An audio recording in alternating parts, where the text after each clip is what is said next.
Patrick Mahomes, as great as he is and has been, will never, ever catch and pass the GOAT, Thomas Edward Patrick Brady Jr. Never, ever. I'm relentless. Can you feel this? I'm going all in. It's time to cash in. One moment in time, let's get at this. Be tremendous. Relentless. I'm relentless.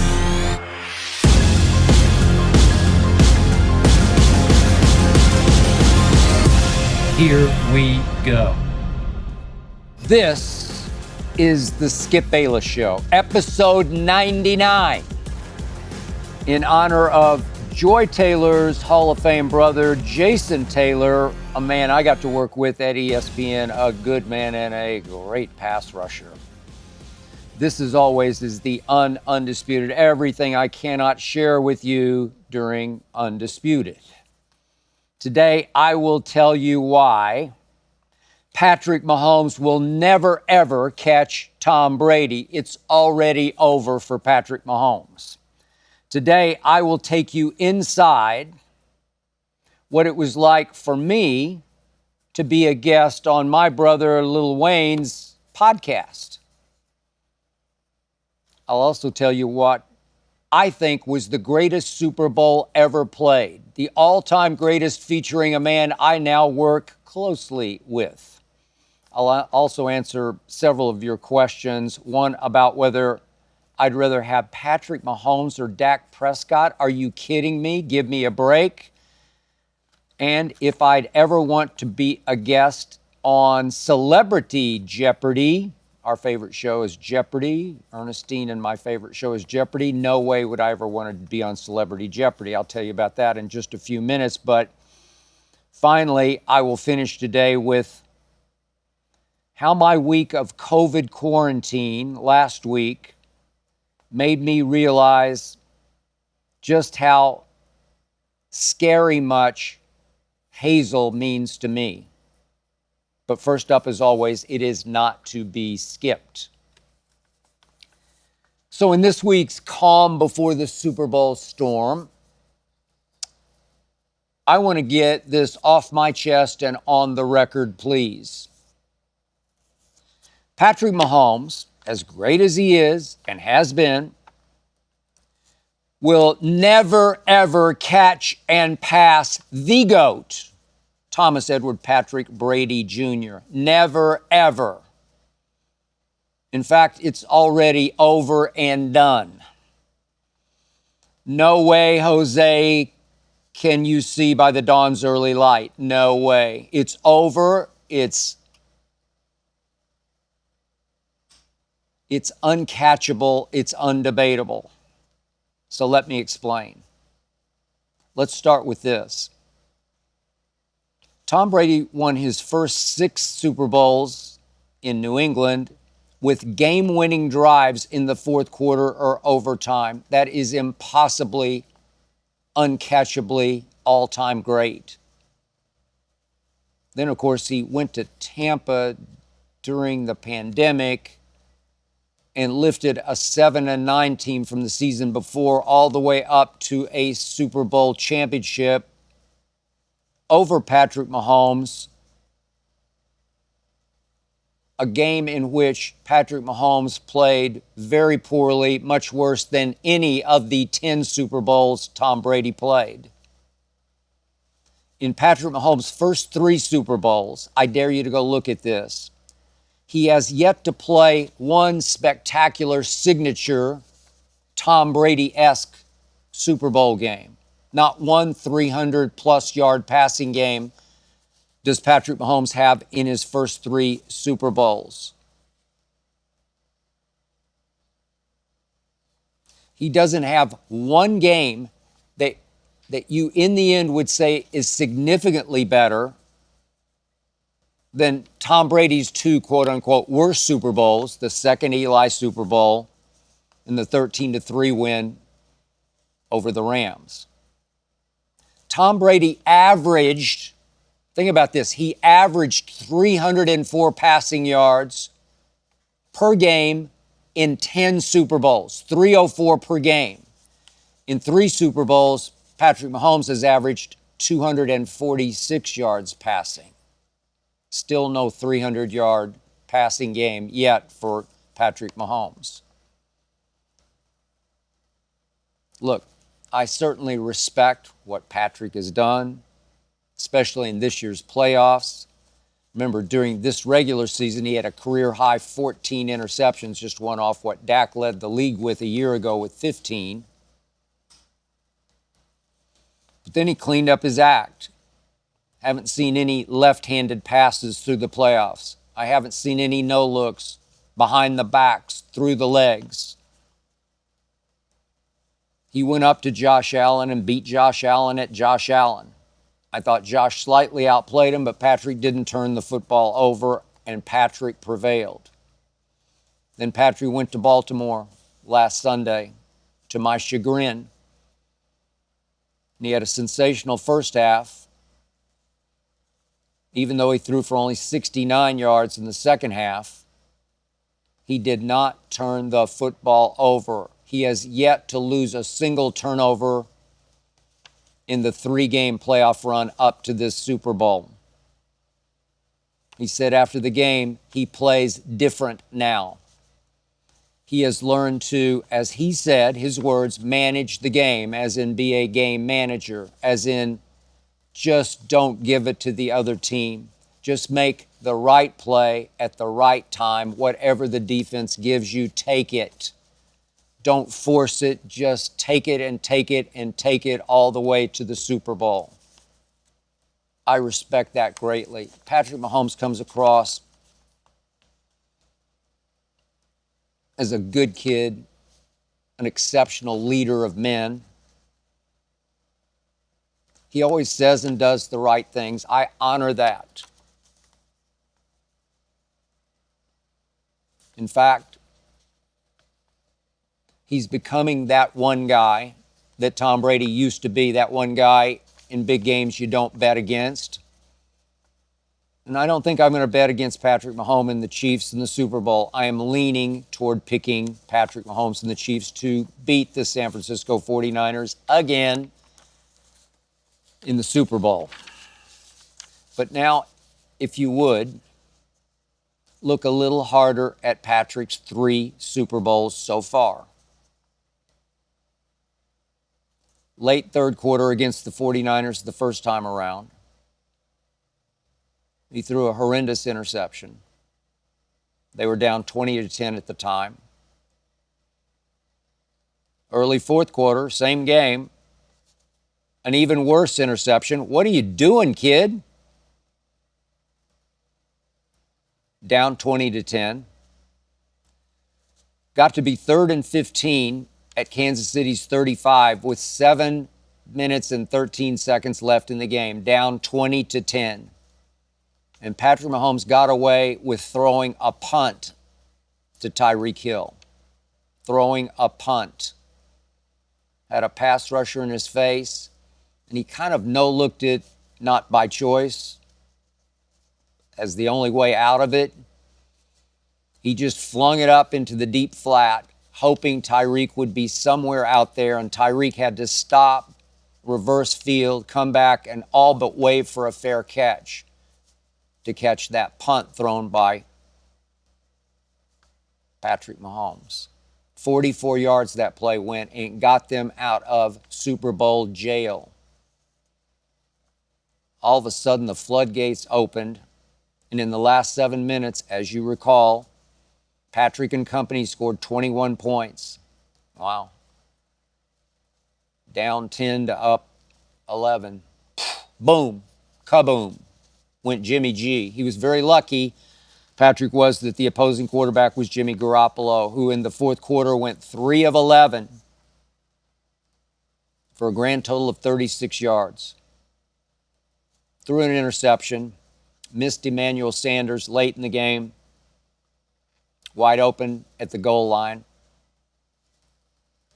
So Patrick ended up throwing for 246 yards in that game with 2 touchdowns and 2 interceptions. QBR of 64, that scale of 0 to 100, just somewhat above average. Then came the fateful Brady game.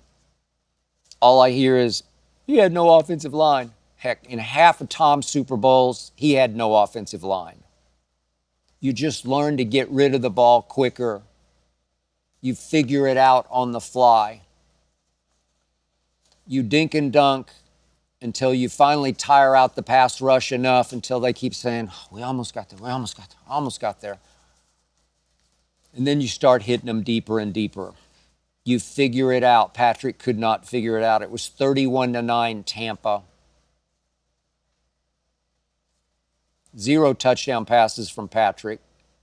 2 more interceptions from Patrick. An awful game against the GOAT that disqualifies him forever in surpassing the GOAT. The GOAT beat him head-to-head. The GOAT also beat him head-to-head, as you recall, at Arrowhead, Patrick's house, in an AFC Championship game in which Tom Brady, in overtime, after the Patriots won the toss, converted 3 straight 3rd and 10s. It's impossibly great. It's hard enough to convert 1, let alone 2, let alone 3 straight 3rd and 10s on the game-winning drive.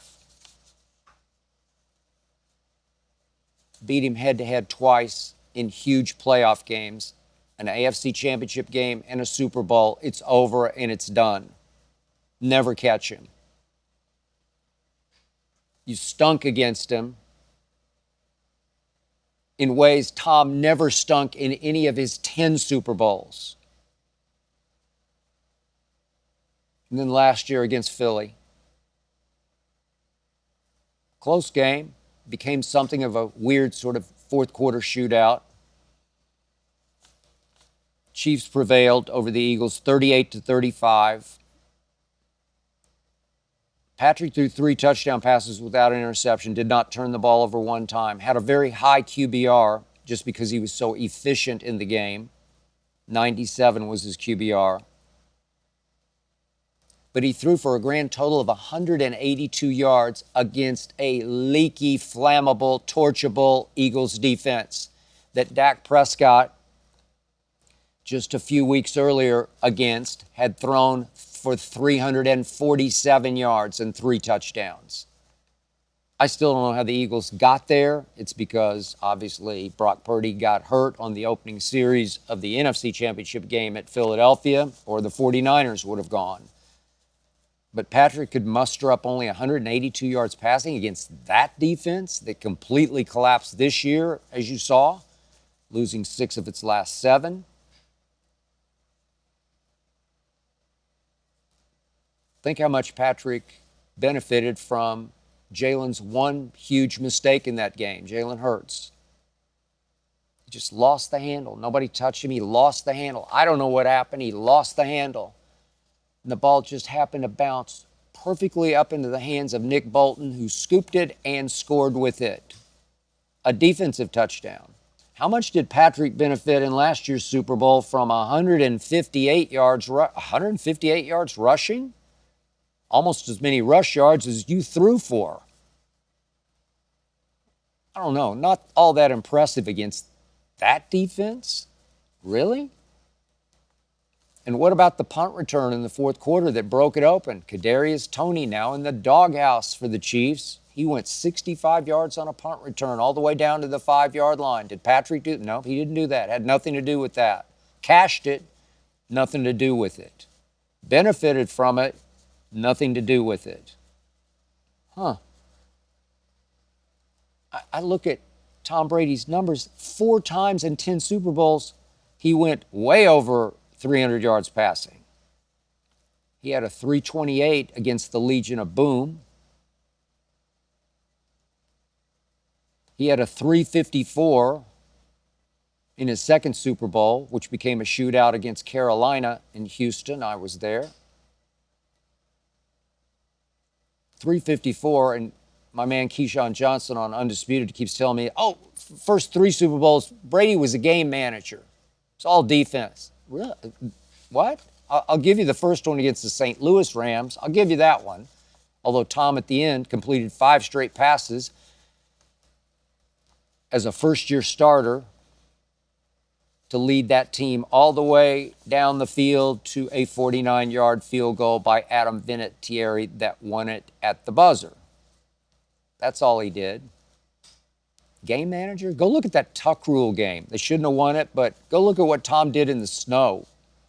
Go look at the third quarter and the fourth quarter. Go look at what happened. Tom Brady was extraordinary in that game. Yeah, he managed to beat the then Oakland Raiders. That's what he did. He managed to do that, but he wasn't game managing. He was spectacular in that game, spectacularly clutch. 354. MVP, second Super Bowl. Game managing? High scoring? Really? 32-29. Another walk-off field goal by Adam. And how about 466 yards against Atlanta in the 28-3 comeback? Yeah, it took overtime, but 466? And then how about the loss to the Eagles when Tom threw an all-time playoff record 505 yards passing? 505? 33 points, and you didn't win it? That's why I say Bill Belichick is overrated. I keep saying it, but how could you allow the Eagles' backup quarterback, Nick Foles, to score 41 while you doghoused Malcolm Butler, who had played more snaps than any player on your defense during the regular season and the earlier playoff games? And then for no apparent reason that we know of, very mysteriously, suspiciously, Belichick just said, no, you can't play? For what reason? I still don't know. Tom throws for 505 in that game and puts up 33 and loses 41-33. Bill cost him that one. So that's 4 times in 4 Super Bowls that Tom went well over 300 yards, over 400, over 500. Tom, in his Super Bowl games, 21 touchdowns to 6 interceptions. Patrick so far is 5-4, 5 touchdowns to 4 interceptions. It's over. Just forget about it. Dismiss it. Don't even begin to touch it. Don't go there. Blasphemy, sacrilegious. I'm sorry. This just makes my blood start to curdle at the very notion that anybody could suggest that somehow Patrick Mahomes is on a career arc to catch and pass the GOAT. It is the over, is what it is. Over, out, and done. Respect you, Patrick, but you got no chance.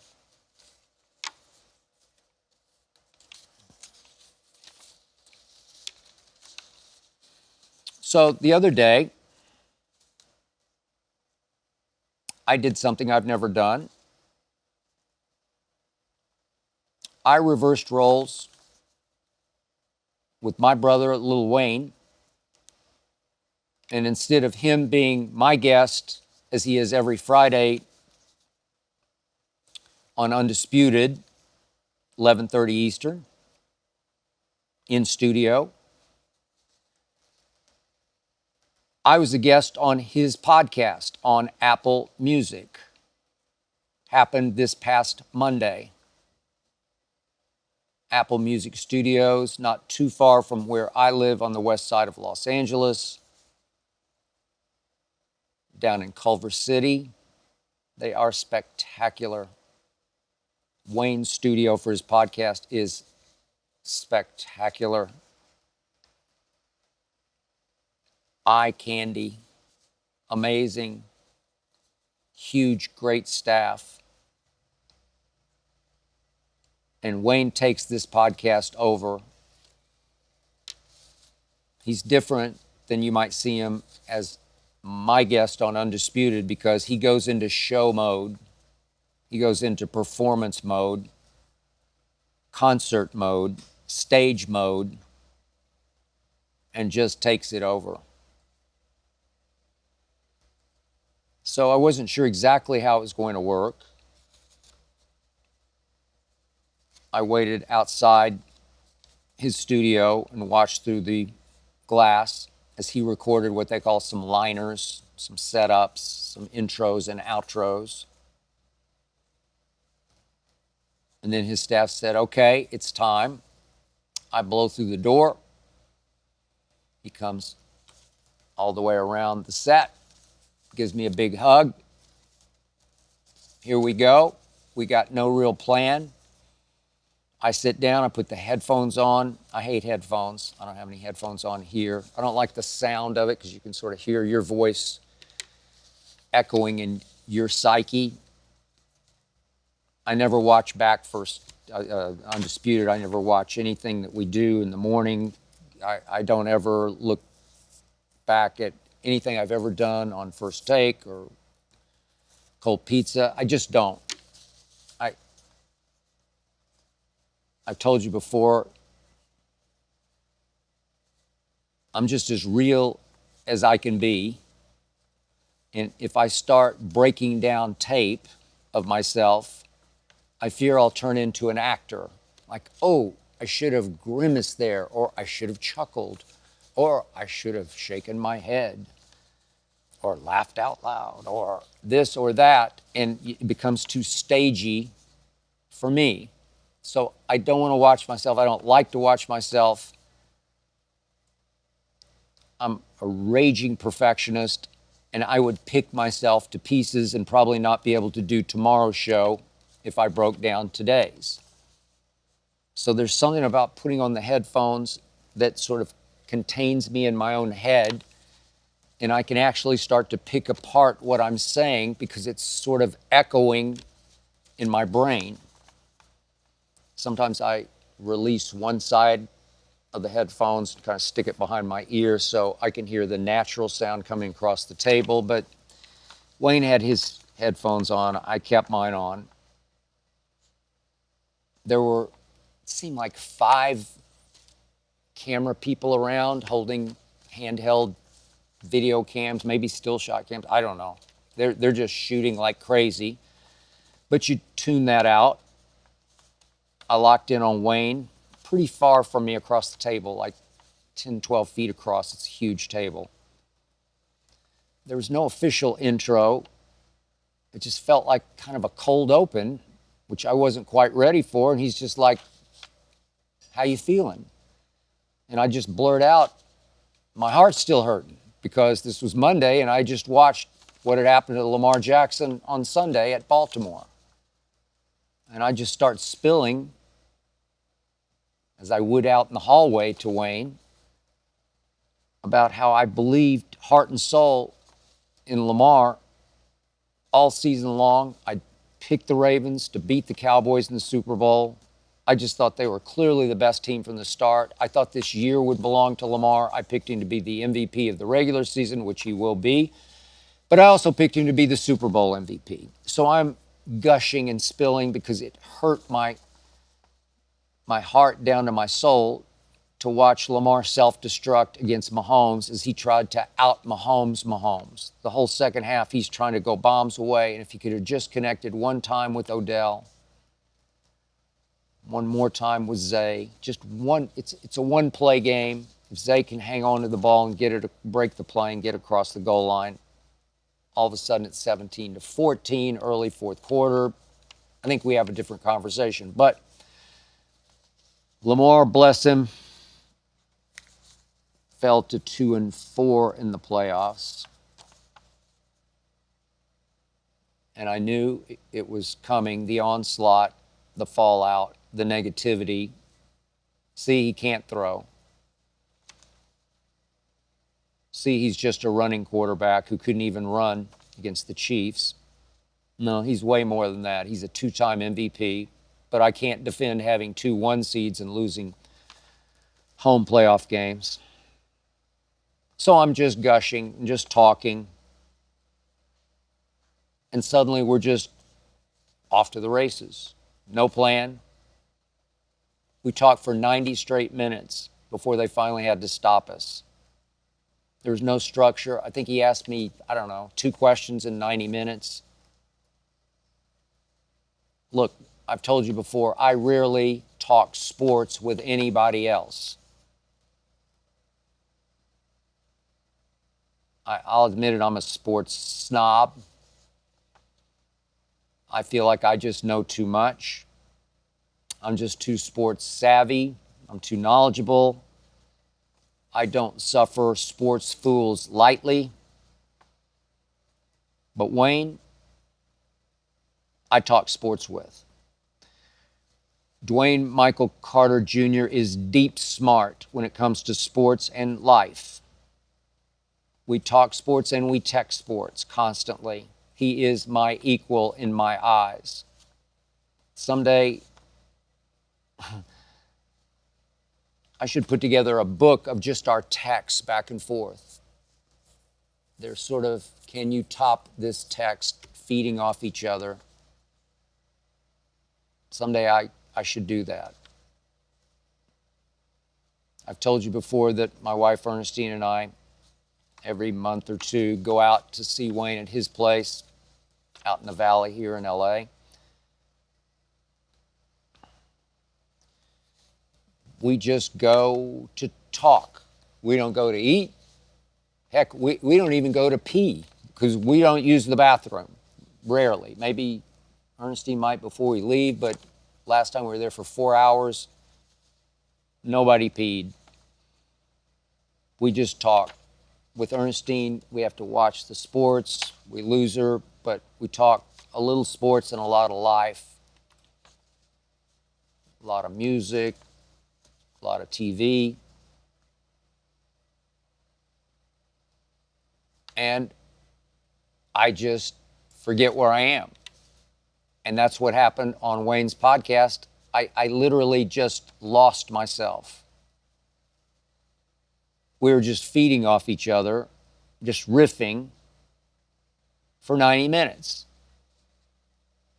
When it was over, I kind of shook my head and said, God, I don't even know what that was. Walked out. My producer's with me, Tyler Korn. I kind of shook my head and said, no, that wasn't that great. All we did was talk football. And Tyler said, no. They, the staff, loved it. According to Tyler, they were all saying, oh, it's the best one we've ever done. Maybe they were just saying that. I don't know. But I had lost track of what was happening because I was too in it to step back from it and see what it was. So now I'll share with you our text exchange after the podcast. I was on my way home with Tyler Korn in a car service car. And Wayne texted, thanks again, brother. I appreciate it, with 3 exclamation points. And then he wrote, too organic and perfect. So the operative word there was organic, as in it just went wherever it was going to go. And I texted back, I loved it so much, I forgot what I was doing. Literally lost touch. I was just talking football with you, vibing, feeding off you, free associating, free-forming, freestyling football. When we finished, I wasn't sure it was any good because it might as well have been a phone conversation we might have. It was. It was just another phone conversation. And then I went on, my text. But Tyler said they loved it because it was real. All I know for sure is I sure had fun.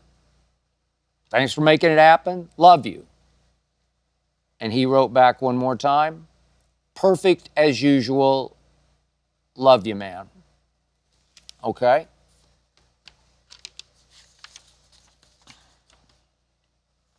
That podcast publicly will sum up my relationship with Wayne. That's who we are and what we do. We mostly just talk about sports and the life around sports. the life beneath sports, the life between the lines of sports.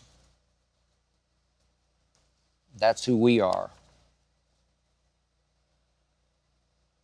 So see for yourself or hear for yourself.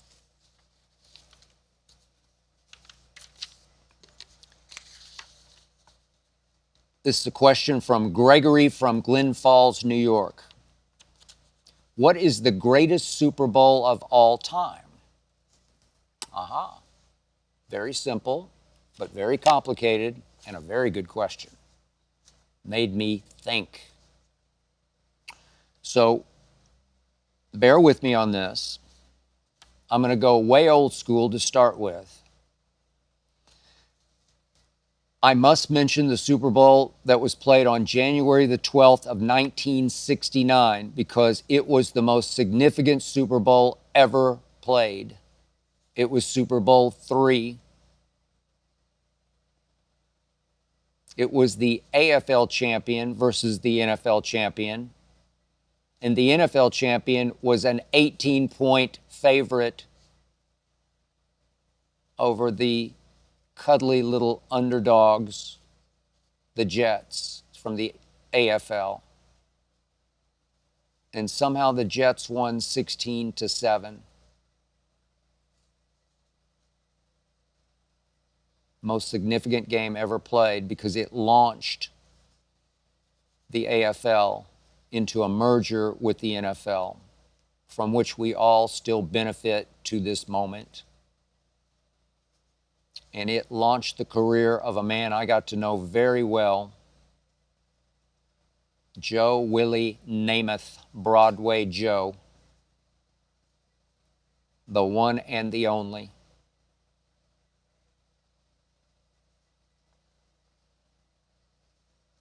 I'd already started my jinx rituals at this point in my life as I watched this game. I'm old enough to have watched this game. I don't know what possessed me, but somehow there was a little portable TV in my mom's room, and I'd watched some previous game on it, and the team I was rooting for won.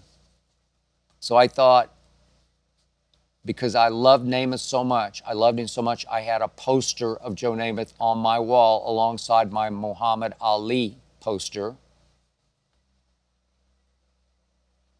A poster of Joe dropping back to throw as a Jet in his white cleats with his hair flipping out from under his helmet. The Joe Namath who had beaten my Oklahoma Sooners in an Orange Bowl killed me. But I love me some Namath because he was not afraid. He shattered all the molds. He did it his way, a way that nobody had ever done. Old school became new school because of Joe.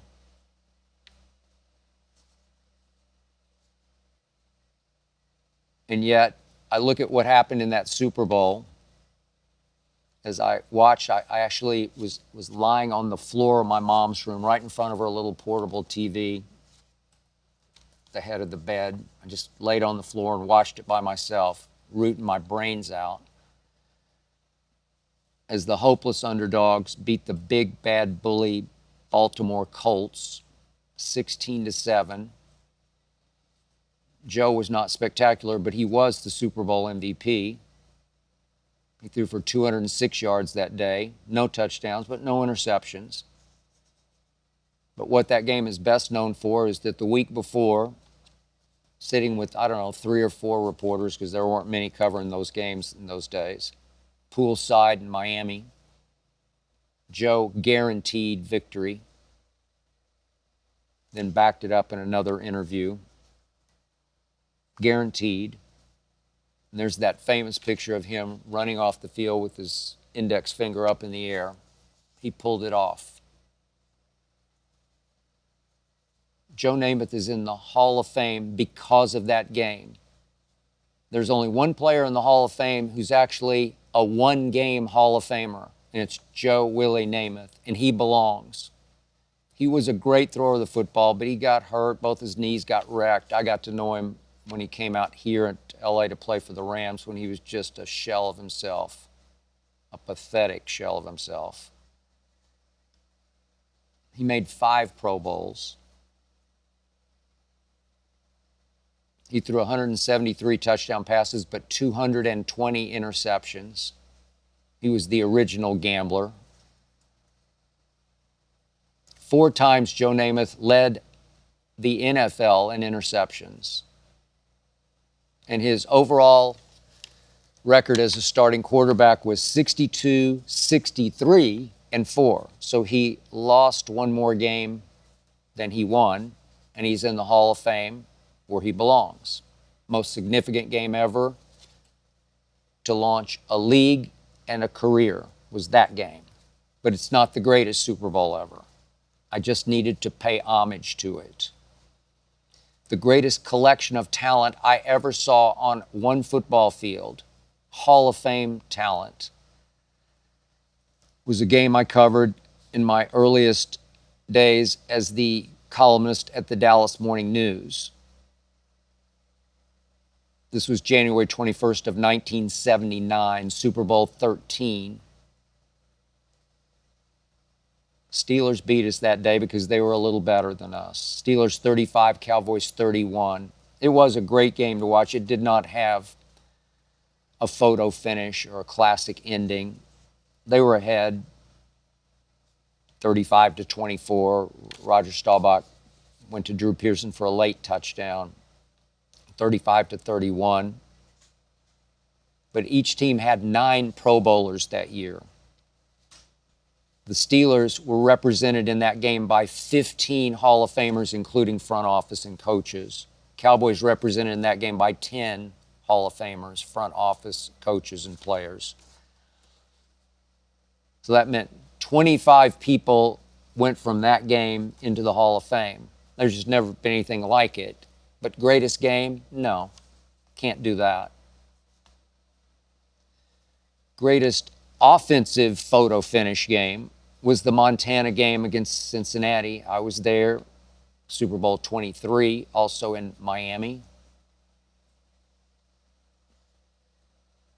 That was 39 seconds left, Montana to John Taylor, 10 yards for the game winner, 20-16 49ers over Bengals. All-time photo finish. But not the greatest game. I must mention what happened January 27th of 1991. That would be Super Bowl 25. I was there in Tampa. And it launched my hate of field goal kicking. How can you decide a game, let alone a Super Bowl game, with this gimmick known as field goal kicking between this giant H of an upright? That was Scott Norwood from 47 yards wide right. The game was decided after all those mighty Warriors fought it out all the way down to 4 seconds left out of 60 minutes. Scott Norwood decided the game with one wayward swing of his right leg wide right from 47 yards. I hate field goal kicking. It should have been abolished from the game a long time ago.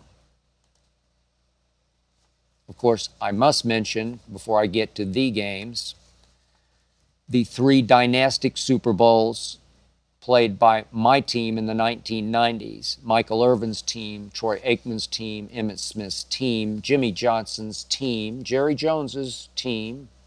Utter domination, Super Bowls 27, 28, and 30. Great for Cowboy fans. Not so great for fans in general. And now we hit the Tom Brady games. Super Bowls 36, 38, 39. Here we go. All the way through 55. 10 of them. They're all great. I mentioned 6 he won in New England. He won with game-winning drives in the fourth quarter overtime. He lost the first Eli Super Bowl to the Giants after he drove his team 75 yards and hit Randy Moss with a short touchdown pass that gave them a 14 to 10 lead. 14 to 10. So now Eli needed a touchdown, not a field goal, a touchdown. And Bill Belichick's defense allowed Eli Manning to go 75 yards for a touchdown pass to Plaxico that won it with 35 seconds left, rivaling Joe Montana's photo finish pass to John Taylor. I will give you that, Eli. The helmet catch, pretty lucky. You closed your eyes, Eli, and you flung it as far as you could down the middle of the football field. Cardinal sin. And somehow David Tyree stuck it in his face mask. I don't know how. Somehow you won. Greatest game? Close in the ballpark, but no. You know, speaking of Patrick Mahomes, I look at that second Eli Super Bowl. You can argue it was Brady's worst game. He still threw for 276 yards. He threw 2 touchdown passes, had 1 interception, but his QBR was 84, scale 0 to 100. And if Wes Welker doesn't drop the late pass, we're having a different conversation. And then I'll skip down quickly to that 13-3 game over the Rams. He still threw for 262. QBR was low. That was by far his lowest QBR, like off the charts lower, 24. But look what he did in the middle of the fourth quarter. He drives them 69 yards in 5 plays for the go-ahead touchdown to go up 10-3. And then he drives them 72 yards in 9 plays for the clinching field goal with 1:12 left. Remember, that's Wade Phillips coaching that defense. Always a problem for Tom. Always had his number. It was Aaron Donald. It was Aqib Talib on defense. It was Marcus Peters on defense. It was Ndamukong Suh and Brockers along with Aaron Donald rushing the passer. It was hellacious good defense, coached by one of the greatest defensive minds ever. And Patrick last year was playing the Eagles defense, not even in the same galaxy with this defense. And Tom made all the plays he had to make to pull it out 13-3. Okay, so that's his quote-unquote worst one. But now we get to the greatest Super Bowl ever, in my humble estimation.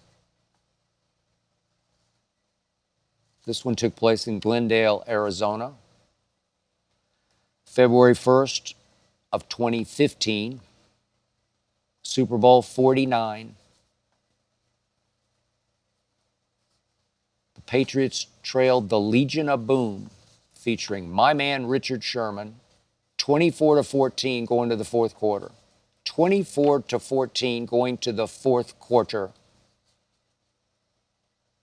And in the fourth quarter against the Legion of Boom and Doom, Tom Brady threw for 124 yards and 2 touchdowns with no turnovers. 124 and 2 touchdowns just in the fourth quarter alone. And you know what happened at the end of the game.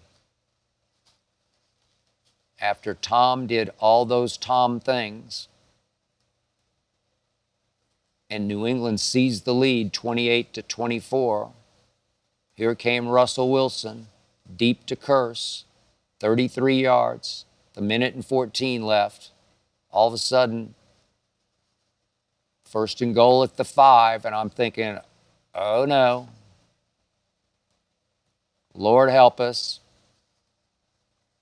And Marshawn Lynch carries the ball on 1st and goal from the 5 for 4 yards. Dante Hightower made the stop that saved the game at the 1. Now it's 2nd and goal at the 1. 26 seconds left in the game. Obviously, the Seahawks and their fans would tell you it has to go to Marshawn. Although I would tell you back that that year from the 1 yard line, in 5 chances, he was stymied 4 times. But maybe Pete Carroll did want to make Russell Wilson the star and make sure he won Super Bowl MVP. Maybe Darrell Bevell, the offensive coordinator, wanted to flash his Super Bowl genius. And they threw it instead of running it, as you remember. The pass was right on target to Ricardo Lockett, a 6'4" possession receiver, right on target. But some kid from nowhere, from West Alabama or some Alabama, Malcolm Butler, came literally out of nowhere on the football field and intercepted with 26 seconds left. Somehow snatched the ball right out of the grasp of Ricardo Lockett, and the Patriots won the greatest Super Bowl ever. It ended on the most shocking play in Super Bowl history. A play that left Tom Brady jumping up and down on the sidelines like a little kid, that left my guy Richard Sherman and all those Seahawks cursing on their sidelines to high heaven. What have we done? What just happened? I'm not sure Richard has still processed exactly what happened, and I don't blame him.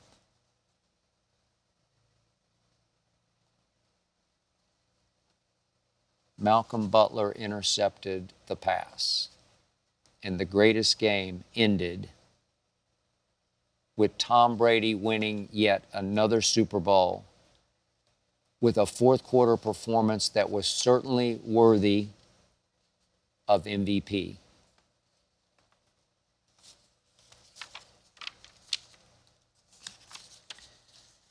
This is from Tom from Grand Junction, Colorado. Would you rather have Patrick Mahomes or Dak Prescott as your quarterback next season? Okay, I get it, Tom. Stick the knife in and twist it. I mean, seriously, come on. I'm going to be very serious with you. I would rather next year, from my heart, I'd rather have Cooper Rush than Dak Prescott. I've seen Cooper Rush deal at quarterback. We would have a better chance of winning 2 playoff games next year with Cooper Rush at quarterback.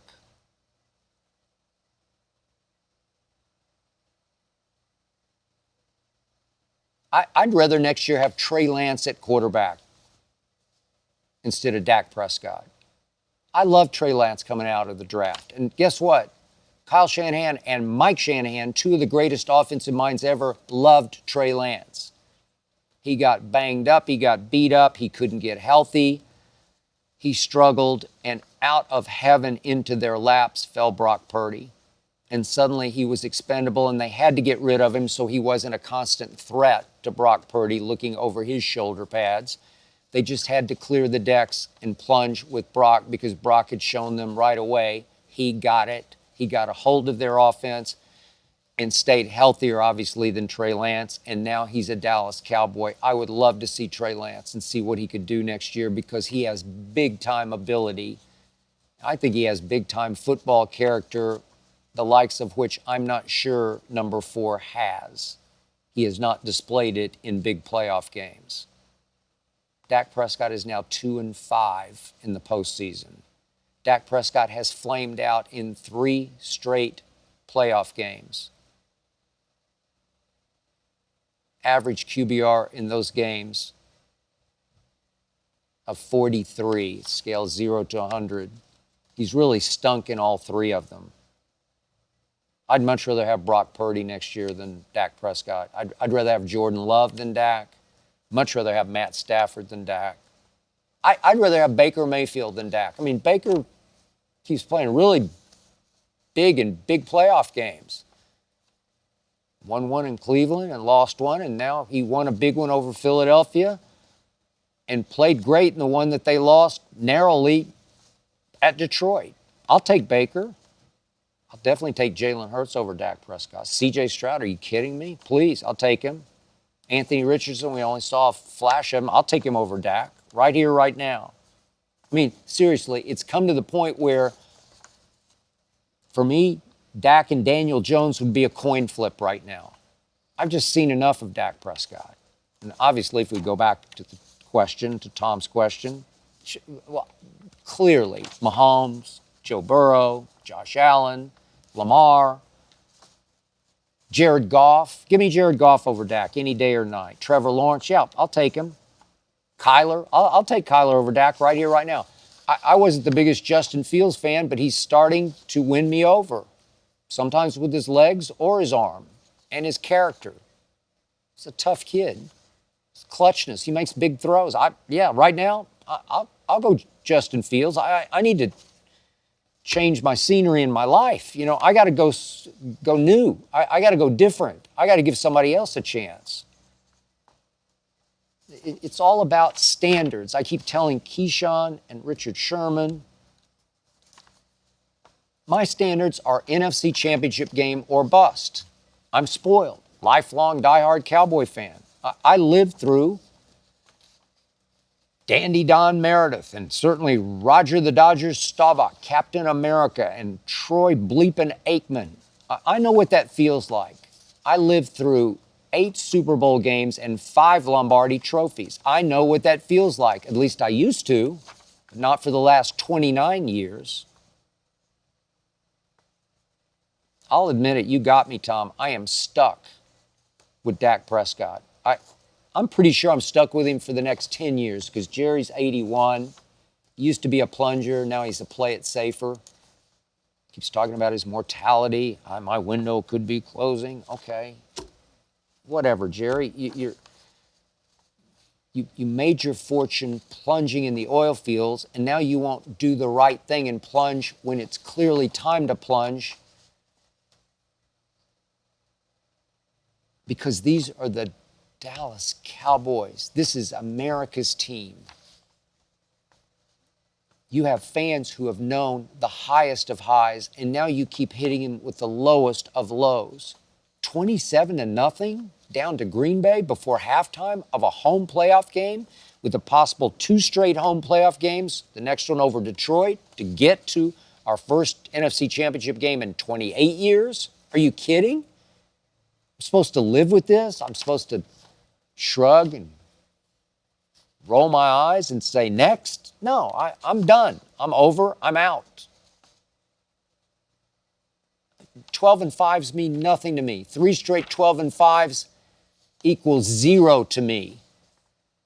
You've got nothing to show for it. But Jerry's just going to play it safe. He's 82, 83, 84. He's stuck with Dak Prescott. He'll give him 2 more contracts. I don't know, 3 more contracts. Play until he's 40. He'll be the Cowboy quarterback. And I guarantee this. I'm on the record. I guarantee if Dak Prescott is our quarterback for the next 10 years, we will win 0 Super Bowls in the next 10 years. You can book it. You can swallow it until it makes you sick. This is Ricky from New Jersey. Have you tried to be on Celebrity Jeopardy? Interesting question. No, I have not, and I will tell you why, Ricky. So my wife Ernestine and I, as I've said several times, we do watch our taped Jeopardies every Friday night, date night for us. We've been doing this for 19 years. She has said to me on several nights when I get hot, as we compete watching Jeopardy, she said several times, you know what, I'm going to get you on Celebrity Jeopardy. And I always say, no, you're not. And I'll tell you why. If I were on Celebrity Jeopardy or any kind of Jeopardy, regular Jeopardy, I would prep myself into oblivion. I would prep myself into an early grave. I would homework myself to death. To me, Jeopardy is all about the categories. So each of the 2 rounds, there are 6 categories across the board. So that's 12 plus Final Jeopardy. So you have 13 categories for which you could prepare if you choose, because you have no idea what those categories are going to be. And as I always tell Ernestine, if you give me a board with 8 or 9 categories just by chance that I know, that I own, I'd be hard to beat. If you give me literature and history and mountains and rivers, states, state capitals, schools, universities, and obviously sports, I'm Michael Jordan. I'm invincible. But if on any given night you give me astronomy or periodic tables or opera or African countries or any of the Stan countries, science, entomology, I could go on and on, royal lineage, I don't know them. I could memorize them, I could study them, I could homework all those categories to death. But how much time do you have? Right now, I don't have time. I barely have enough time to get ready to do this, as well as 5 Undisputeds every week. A lot of work. It's great work. I love it. It's draining. It's time consuming. You give me those categories I don't know, and I'm the Detroit Lions in the second half the other night.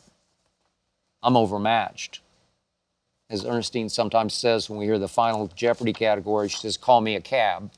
Now call me Uber, but she's old school. Call me a cab. Like, I'm out. If I'm a contestant, I just say, could you please call me a cab? I'm out. Because you're going to get embarrassed because you know you don't know. You got no shot.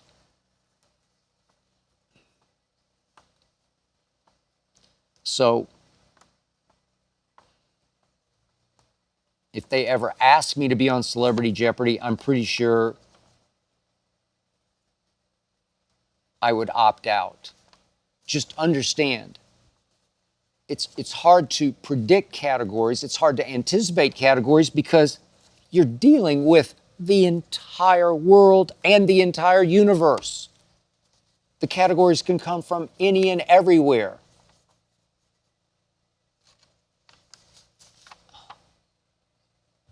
I would prep myself to death.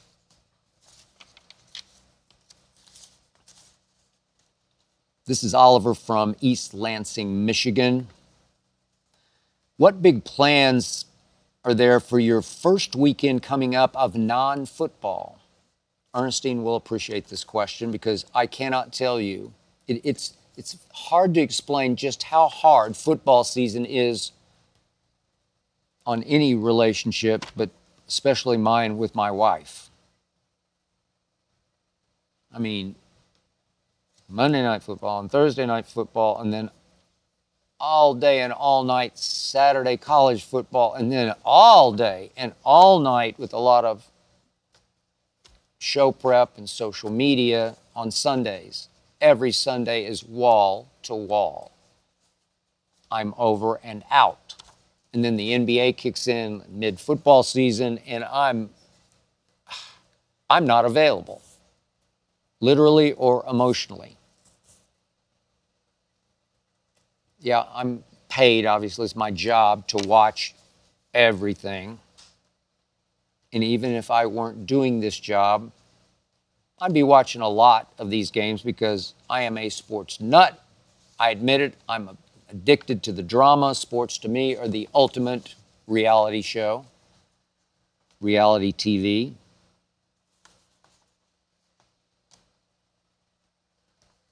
But finally, comes the first weekend in, 6 months? Where I actually have the weekend off. I don't know, I haven't looked at the NBA. I'm sure, I know Saturday night the Lakers and play at the Knicks. I'll watch that. I just do. I watch every game LeBron, every dribble of LeBron's career. But there's no football on Saturday or Sunday.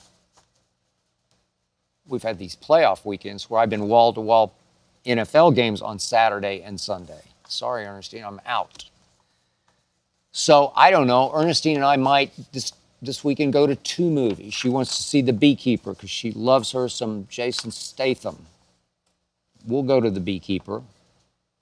I still want to see American Fiction just because I'm intrigued by the concept of it, even though the reviews are mixed at best.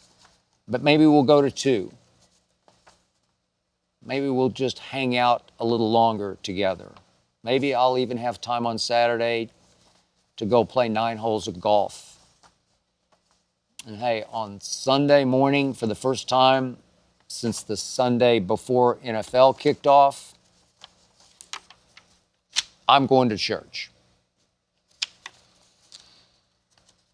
I will conclude with this. Last week, as I told you, I had COVID. I easily could have done all 5 shows in studio. I was not that sick. But I did Undisputed from home those 5 days because obviously I did not want to infect Keyshawn or Richard or Michael or any of my other teammates I work with at FS1. But at home, I definitely was quarantined for a week. I felt like a leper for a week. I was stuck in the office bedroom that I use during the week when I can't sleep in Ernestine's room because I don't want to wake her up twice because I go to bed so early and then I get up. So I get up at 2 o'clock in the morning. So I just sleep in my sort of office bedroom on the week nights. I was so quarantined, I was only allowed out of that room to obviously do the show, to run on the treadmill before the show, and to lift weights on that Monday, Wednesday, and Friday in my home gym. But I was not allowed to get anywhere near Hazel. Hazel is our 7-year-old Maltese. She was supposed to be Ernestine's dog. It was Ernestine's choice to get a dog, and she selected a Maltese, actually thinking it would be a little smaller than she turned out to be. Ernestine wanted more of a what they call teacup dog, sort of a little purse type dog. Hazel winds up maybe weighing 10 pounds. She's longer than you think. She's much stronger than you think. She's a ball of fire.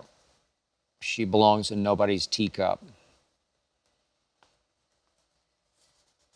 Now, trust me, Hazel's mission in life is to protect her quote-unquote mom, Ernestine. She would die to protect her mom, Ernestine. You come near her mom, you're going to have to deal with Hazel. Every last tooth. But if I'm home, day or night, day and night,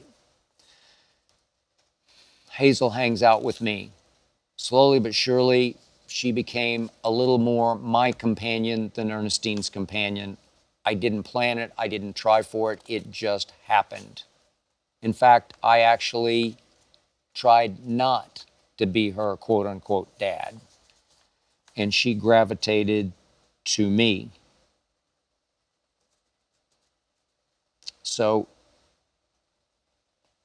last week, Hazel knew exactly where I was. She knew I was in my room, and she could not figure out why I could not come out. I couldn't even talk to her through the door. And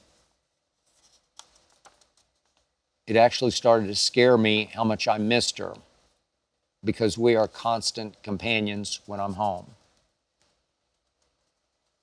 It just hit me like a Saint Bernard would hit me. What a huge part of my life this 10-pound dog has become. I don't even like to call her a dog. She's not a dog to me. She's way more daughter than dog to me. I don't have any kids. We don't have any kids. I've had dogs before,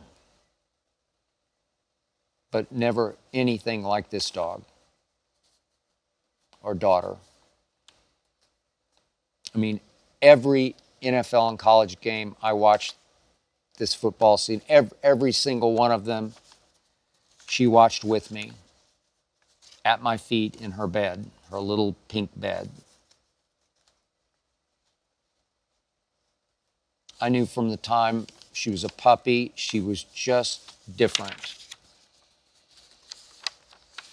On the weekends, when I slept in the same bed with Ernestine, we would allow Hazel to sleep with us when she was a puppy. And she would always gravitate across the bed to my side. And she would start sleeping up against my left leg through the night. Didn't bother me, felt comfortable. She was low maintenance. She just slept through the night. But one night, when she was still a puppy, I suddenly got a cramp in my calf. Maybe you've had one in the middle of the night. I thought I was going to die. I was overwhelmed by the pain of it, and it felt like it would never subside.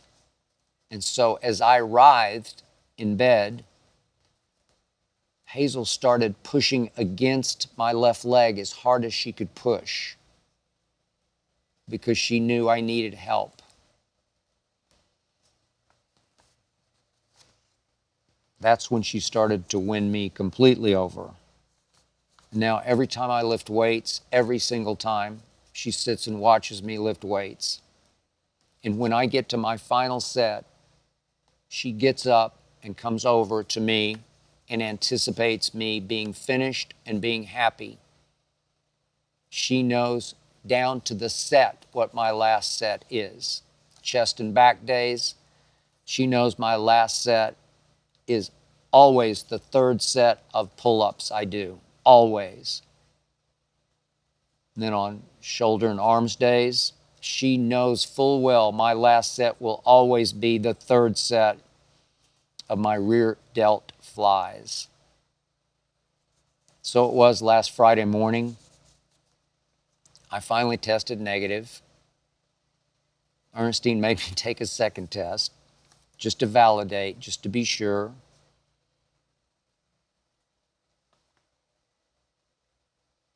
I waited, pins and needles in my quarantine room. She finally called me on my phone and she said, "You're free." So I opened my door, and here came Hazel on the dead run. I had to spring down and catch her and hold her down on the carpet, because there's no way either one of us, me or Ernestine, wanted Hazel in that germicide that I'd been living in. That's her room too, but it had not yet been cleaned. So I pulled her back out into the hall, and we were reunited. And Hazel was so happy, she was crying. She was whimpering happiness. For the moment, it shook me because it hit me that she won't live forever, neither will I. And then it hit me even harder just how blessed I am to have two females who love me in ways I was never loved as a kid growing up in Oklahoma City. Never, ever.